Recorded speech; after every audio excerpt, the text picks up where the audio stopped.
dans Galactifrac, le podcast francophone dédié à Battlestar Galactica. Bonjour à tous, je suis Draven et dans cet épisode Historica numéro 24, je vais vous raconter ce qui s'est passé dans les coulisses d'Universal et de la chaîne Sci-Fi entre la diffusion de la mini-série en deux parties fin 2003 et le début de la première saison de la série fin 2004.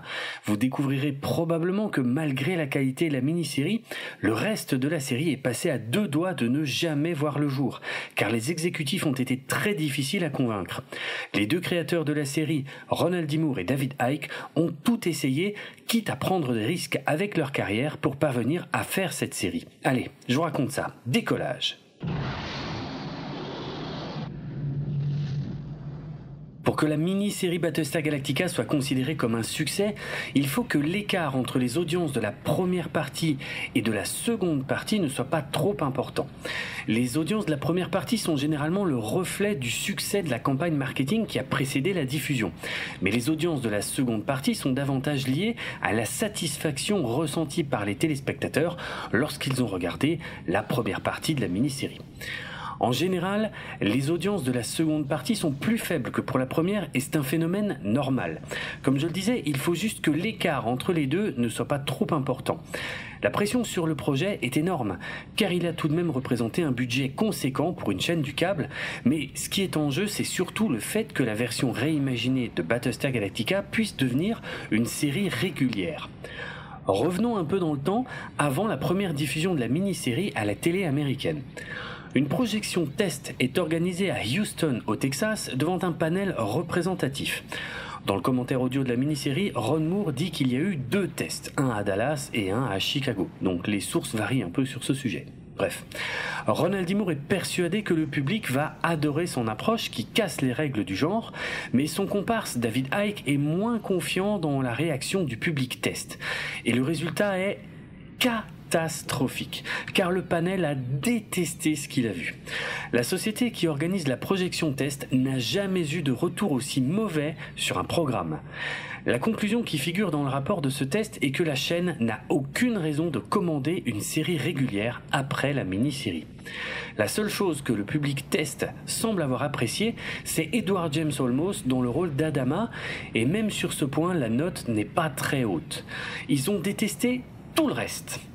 Lorsque David Icke envoie les résultats des tests à Ron Moore, il lui conseille de ne pas les lire. D'ailleurs, Moore ne les a jamais lus en entier. Alors, entre ce test désastreux et les fans originaux qui déversent toute leur haine sur le projet avant même de l'avoir vu, c'est la panique chez Sci-Fi. Mais il est trop tard pour changer quoi que ce soit car il ne reste plus que quelques effets spéciaux à finaliser et on n'est plus qu'à quelques semaines de la diffusion télé. Chez Sci-Fi, on se résigne à accepter le désastre à venir et on espère juste ne pas perdre trop d'argent en recettes publicitaires et en merchandising. Voilà l'ambiance au moment de la diffusion. La première partie de la mini-série est diffusée pour la première fois aux États-Unis le 8 décembre 2003. Le score Nielsen Ratings est de 3,2%, ce qui est plutôt pas mal, surtout pour une chaîne du câble qui n'est pas soumise aux mêmes espoirs d'audience que les grandes chaînes nationales. En plus clair, ça signifie que la première partie de la mini-série a été vue par 3,9 millions de téléspectateurs aux États-Unis.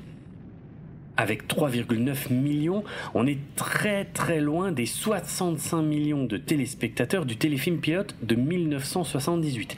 Mais comparer ces deux chiffres n'aurait aucun sens, car la situation est totalement différente en 2003. Sci-Fi n'est en effet pas un network, donc pas une des quelques chaînes nationales les plus regardées dans le pays.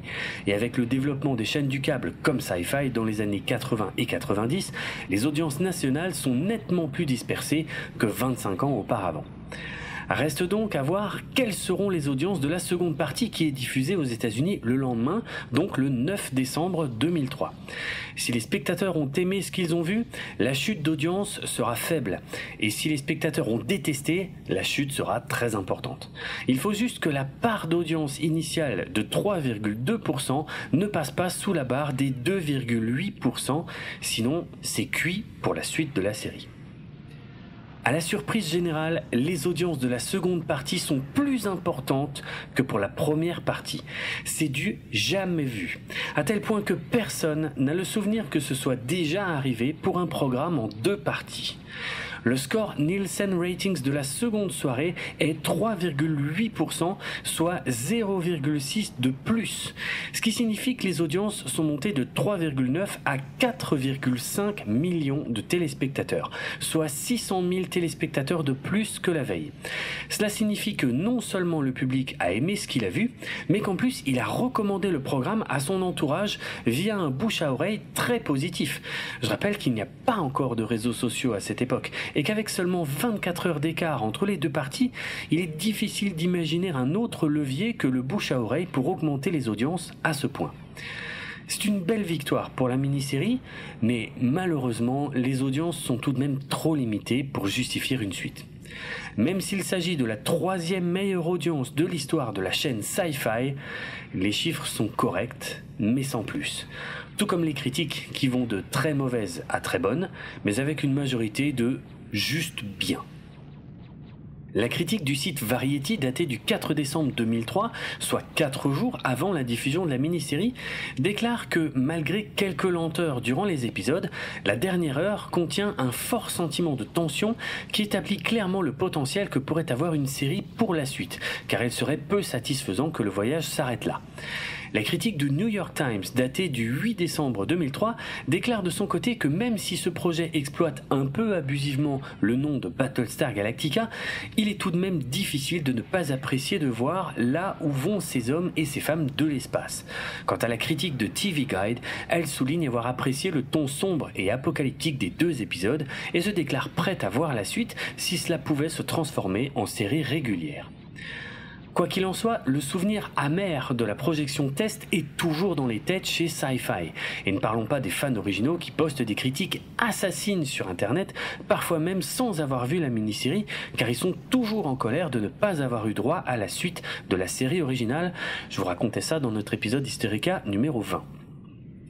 C'est donc encore loin d'être gagné pour qu'une série régulière soit validée, car son budget resterait important pour une chaîne du câble et il est hors de question de prendre des risques, d'autant plus si c'est pour se retrouver avec un fiasco économique comme celui qui a causé la perte de la série originale en 1979.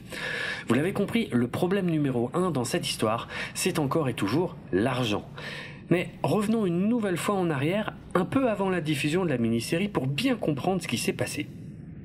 Fin 2003, en attendant que Sci-Fi prenne une décision définitive concernant la suite éventuelle de Battlestar Galactica, David Icke et Ronald D. Moore, les 2 principaux producteurs exécutifs du projet, ne peuvent pas se permettre de patienter pour continuer à travailler.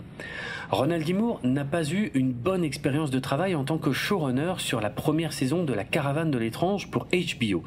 Il ne souhaite pas rempiler pour une seconde saison et au même moment, Universal Television lui fait une proposition. Si la série Battlestar Galactica est validée, il pourra en devenir le showrunner. Mais si elle n'est pas validée, il pourra travailler sur une autre série Universal. Ron Moore prend le risque et quitte donc ses fonctions de showrunner sur HBO pour venir travailler chez Universal sans même savoir si ce sera sur la série Battlestar Galactica.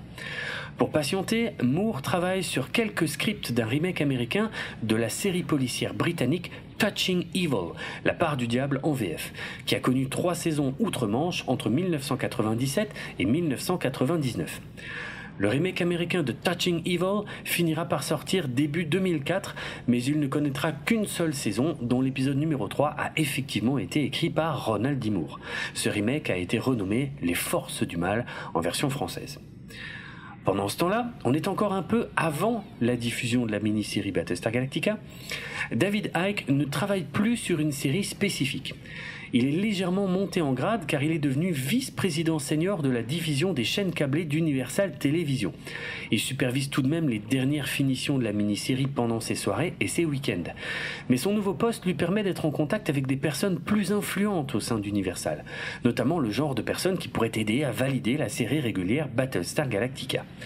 David Icke a même passé un accord avec son superviseur direct. Si la série Battlestar Galactica est validée, il démissionne immédiatement de son nouveau poste pour redevenir producteur exécutif sur Battlestar Galactica. Comme Sci-Fi et Universal mettent du temps à se décider, un nouvel acteur entre en jeu. Il s'agit du réseau concurrent UPN, United Paramount Network, qui appartient donc au studio Paramount. Ce n'est pas la première fois que UPN s'intéresse à des séries appartenant à ses concurrents. Par exemple, en 2001, UPN avait déjà récupéré 2 séries initialement diffusées sur le réseau Warner Bros. Et produites par la Fox, à savoir les séries Buffy et Roswell. Fin 2003, UPN a envie d'investir dans une série de science-fiction. À l'époque de Noël 2003, donc environ 2 semaines après la diffusion de la mini-série, David Icke contacte Ronald D. Moore pour lui dire que UPN serait possiblement intéressé pour produire la série régulière Battlestar Galactica, et que si jamais ils valident le projet, il leur faut le script complet du premier épisode pour le mois de janvier. Ron Moore répond qu'il écrira ce script s'il le faut, car à ce stade, tout ce qu'il a écrit, c'est la Bible de la série, on en reparlera plus tard, ainsi que quelques idées d'épisodes, généralement en une seule phrase chacune. Parmi ces idées, Moore a pensé à un épisode où Starbuck et Apollo partiraient à la recherche d'un tueur en série au sein de la flotte. Il a aussi songé à un épisode où il faudrait contenir une révolte au sein d'un vaisseau rempli de prisonniers. Il a également prévu un épisode où la flotte serait obligée de faire des bonds PRL toutes les 33 minutes à cause des silons qui les pourchassent. Ron Moore étudie ces quelques pistes et il décide d'écrire un script complet sur l'idée des 33 minutes, car il trouve ce concept très intriguant.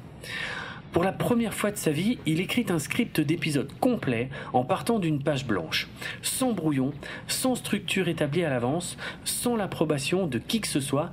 Il écrit les scènes les unes après les autres au fur et à mesure des idées qui lui viennent. À la fin, il est très satisfait de son premier jet et il en parle encore comme d'une expérience d'écriture qu'il n'a jamais été capable de reproduire dans sa carrière. David Icke est scotché par ce script. Il se dit que si Ron Moore est capable de sortir quelque chose de cette qualité pour un seul épisode, il faut absolument lancer la série.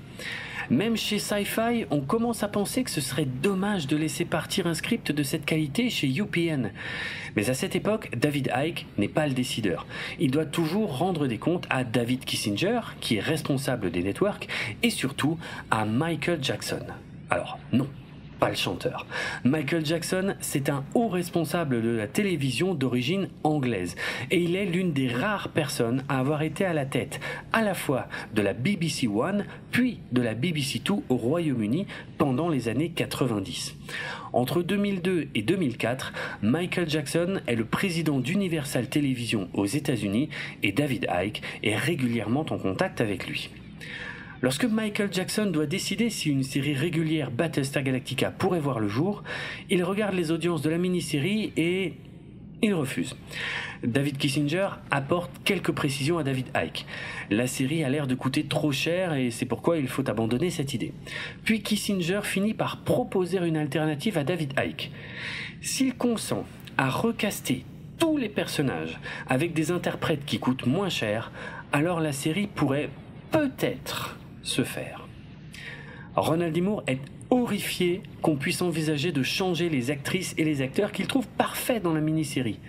Icke et Moore répondent immédiatement non. Et du côté d'Universal, c'est une surprise, car le studio était finalement prêt à financer la série si les interprètes les plus chers, comme Edward James Olmos, Mary McDonnell et quelques autres, sont remplacés. Mais Icke et Moore ne veulent rien savoir et préfèrent que la série ne se fasse pas plutôt que de la faire avec un casting différent. Moore a peur que la série soit faite à l'économie et que ça ait l'air beaucoup plus fauché que la mini-série. Et Icke pense que de toute façon le casting est majoritairement composé d'inconnus, donc il serait difficile de faire en sorte qu'il coûte moins cher. A priori, il faudrait entre 1 et 3 millions de dollars par épisode pour que la série réimaginée puisse se faire dans de bonnes conditions, là où la norme de l'époque tourne plutôt autour d'1 million de dollars maximum. David Icke revient plusieurs fois à la charge auprès de Michael Jackson et ce dernier finit par lui répondre « Oubliez ça, passez à autre chose, arrêtez de m'embêter ». Tout semble alors perdu pour David Icke et Ron Moore. Mais une collègue de David Icke a une idée qui change complètement la donne. Elle s'appelle Belinda Menendez et elle s'occupe des relations avec les chaînes de télévision à l'international, donc en dehors des États-Unis.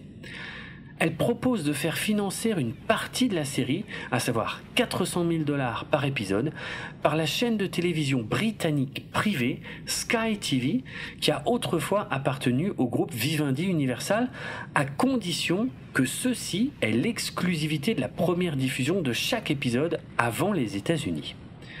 David Icke doute que Michael Jackson accepte qu'une production américaine soit diffusée en premier sur une chaîne étrangère. Mais Belinda Menendez lui répond que Michael Jackson va de toute façon bientôt quitter ses fonctions et qu'en plus, ça pourrait fonctionner car ce Michael Jackson est originaire du Royaume-Uni et il pourrait être flatté que son pays d'origine diffuse la série plusieurs mois avant les États-Unis. Il tente le coup et ça marche. Les 400 000 $ de Sky TV couvrent exactement la somme qui manquait par rapport à ce que Universal et Sci-Fi étaient prêts à mettre pour produire la série, et Michael Jackson est d'accord. Cette avant-première de plus de 2 mois, voire presque 3 mois, pour diffuser la série sur les écrans anglais avant les écrans américains peut paraître inimaginable aujourd'hui. Mais pour être franc, c'était déjà très inhabituel à l'époque, surtout dans ce sens-là, car il était beaucoup plus courant qu'une série américaine soit diffusée en retard, en dehors du sol américain. Mais être diffusée en retard dans son propre pays, c'est tout de même très particulier. Cela a d'ailleurs donné lieu à des situations inhabituelles aux États-Unis, avec par exemple des critiques d'épisodes sur Internet par des personnes qui les avaient vus avant la diffusion aux États-Unis, sans parler du piratage qui se démocratisait de plus en plus. Une fois que David Icke obtient l'accord final du président Michael Jackson, il présente comme prévu sa démission à David Kissinger pour redevenir producteur exécutif sur Battlestar Galactica.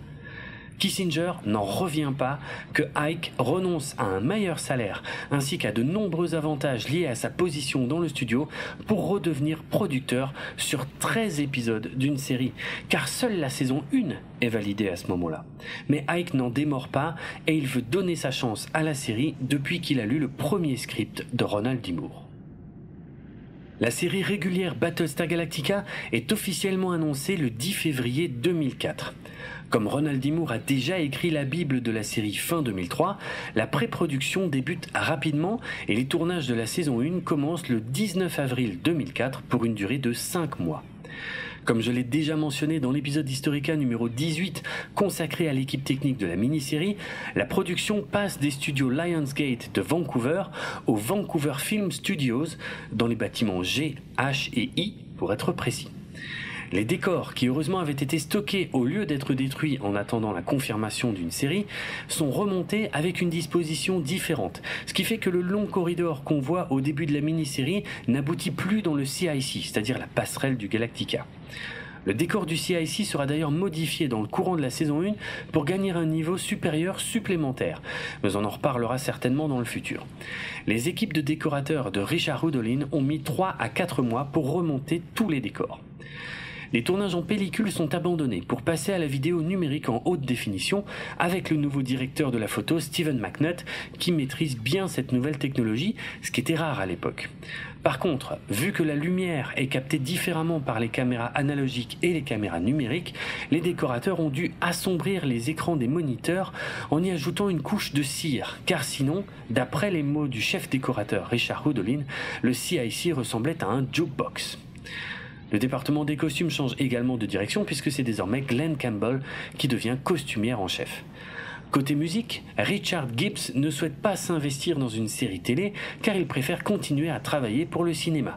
Il cède donc sa place à son jeune assistant nommé Bear McCreary, mais il vient tout de même prêter main forte pour quelques thèmes musicaux.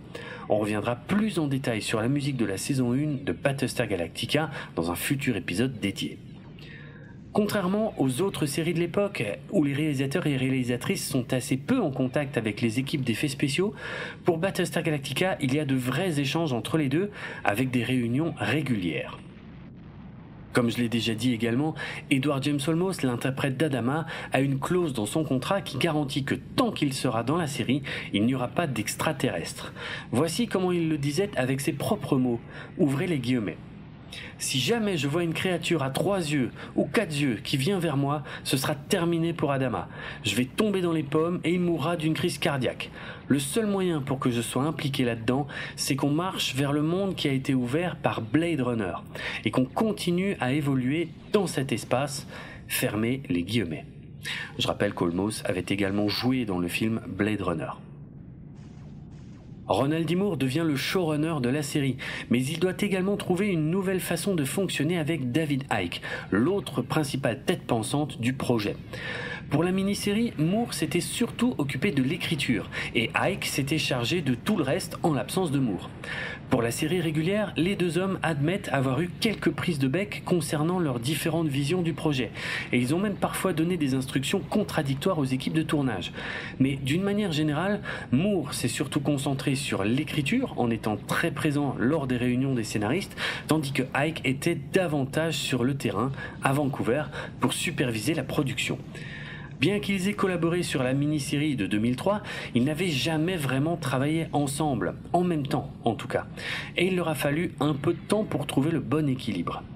David Icke considère que la qualité du partenariat entre les deux hommes a atteint son sommet lors des 2 derniers épisodes de la saison 1.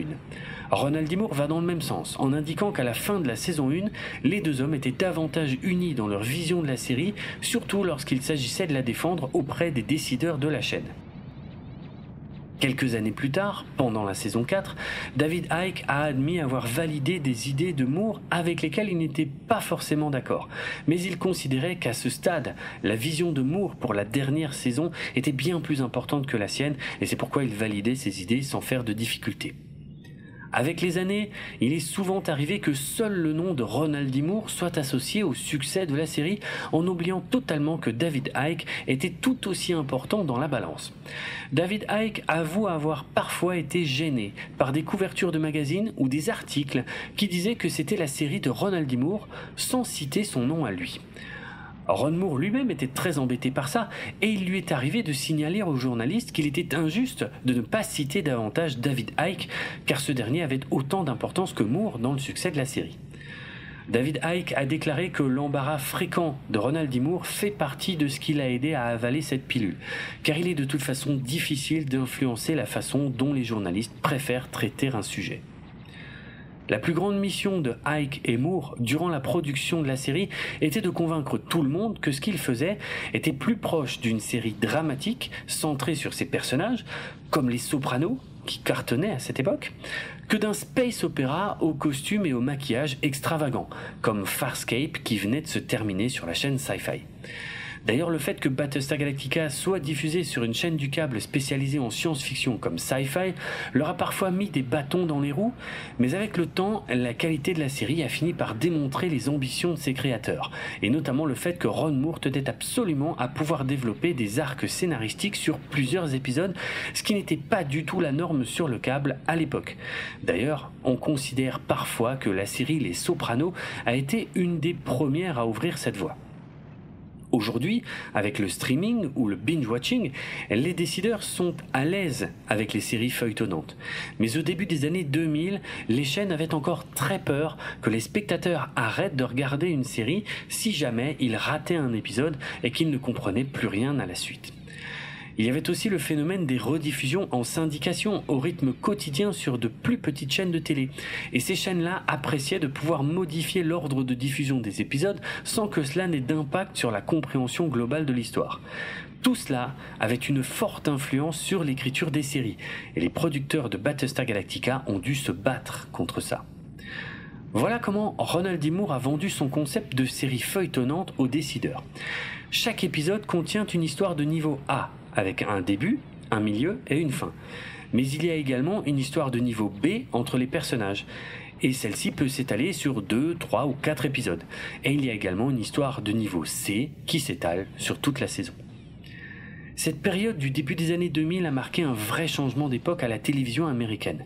Car des séries comme 24 heures chrono, qui avaient démarré fin 2001 sur une grande chaîne comme la Fox, ou Les Sopranos, qui avaient démarré début 1999 sur une chaîne payante comme HBO, ont commencé à faire bouger les lignes de la narration à la télévision grâce au format feuilletonnant. Rappelons que le format feuilletonnant existait bien évidemment déjà à la télévision, mais il était généralement réservé au style du soap opera, initié par Dallas à la fin des années 70, qui a ensuite engendré au début des années 80 les séries spin-off ou concurrentes comme Côte Ouest, Dynasty et Falcon Crest, ainsi que la série policière Capitaine Furio, sans oublier les soap opéras destinés au public adolescent des années 90 comme Beverly Hills ou Melrose Place. La série Capitaine Furio était d'ailleurs une grande influence pour Ronald D. Moore en termes de narration feuilletonnante. Il voulait s'en inspirer pour Battlestar Galactica, mais il avait beaucoup moins de chances de toucher le grand public sur Sci-Fi que la série Lost, qui a également fait ses débuts fin 2004 sur une grande chaîne de network comme ABC. Aussi bizarre que ça puisse paraître aujourd'hui, l'un des grands changements techniques qui a aidé toutes les séries du début des années 2000 à fidéliser leur public a été le début du piratage de masse grâce aux échanges sur BitTorrent ou Emule et aux gravures de CD et de DVD. De cette manière, les fans pouvaient stocker ces séries et les binge-watcher à volonté sans dépendre des rediffusions télé et sans attendre les sorties officielles en VHS ou en DVD, ce qui aidait grandement à la compréhension des séries feuilletonnantes. Mais cette révolution du piratage faisait également peser un grand danger sur les audiences télévisées et donc sur les revenus publicitaires, qui était encore l'indicateur ultime auprès des décideurs qui sont généralement les derniers à réaliser qu'on est en train de changer d'époque. Et si une série comme Lost n'avait, toute proportion gardée, pas grand chose à craindre du piratage puisqu'elle était diffusée sur une grande chaîne nationale gratuite, le danger d'annulation était beaucoup plus réel pour Battlestar Galactica, notamment sur les saisons 3 et 4 où le grand public était de plus en plus équipé de graveurs de CD et de DVD. D'une manière générale, David Icke et Ronald D. Moore ont dû se confronter très régulièrement aux réticences des exécutifs de Sci-Fi et Universal pour défendre leur série, surtout pendant la saison 1.